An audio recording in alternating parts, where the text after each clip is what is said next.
સુહાગણ ચિતા લીખે અને બીજો ગણ કર બીન, એક હી નગર દોનું ભયે કહો કંથ કિતરાન.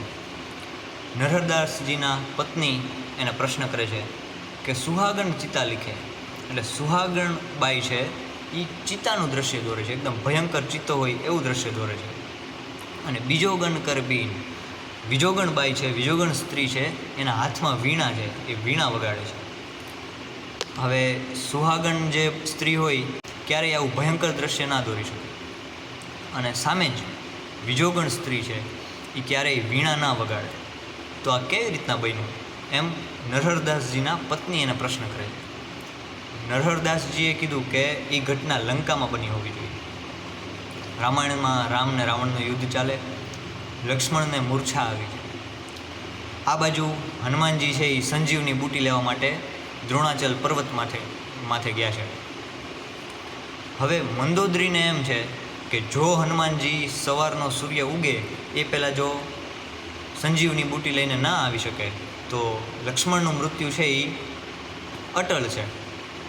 અને જો કદાચ રાતના સમયે જ હનુમાનજી પાછા આવી જાય તો લક્ષ્મણ બચી જાય અને મારો દીકરો મેઘનાદ એનું મૃત્યુ થઈ જાય.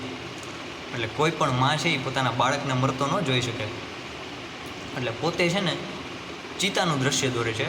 હવે ચંદ્રમાનું વાહન છે એ હરણ છે, અને ચિત્તો છે એ હરણથી ડરે, એટલે પોતે ચિતાનું દ્રશ્ય દોરે છે કે કદાચ એ દ્રશ્ય જોઈ અને હરણ છે એ પોતાની ગતિ છે એને ઝડપી બનાવી દે અને જલ્દી આ રાત વીતી જાય અને સૂર્ય ઉગી જાય ને લક્ષ્મણ ન બચે ને મારો દીકરો મેઘનાદ બચી જાય.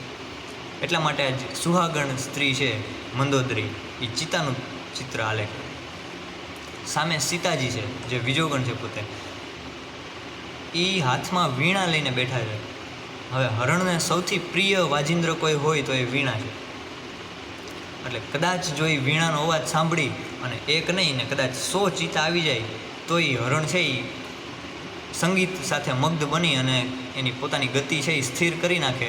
એટલે રાત લંબાઈ જાય અને હનુમાનજી પાછા દ્રોણાચલથી આવી જાય અને લક્ષ્મણને સજીવન પાછા કરી એને મૂર્છામાંથી મુક્ત કરી અને ફરી પાછા બીજે દિવસે રણમેદાનમાં યુદ્ધ કરી શકે, એના માટે તૈયાર કરી શકે.